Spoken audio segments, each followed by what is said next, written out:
وأحسن خلق الله خلقا وخلقة،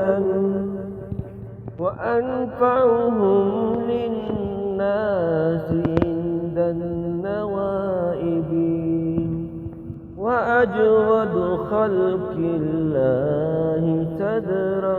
ونائلا، وأبسط كفا على كل طالب، وأعظم حر للمعالي نهوضه، إلى المجد سام للعزائز خاتبي. ترى أشجار الفرسان لاذ بظهره، إذا احمر باس في بائس المواجع،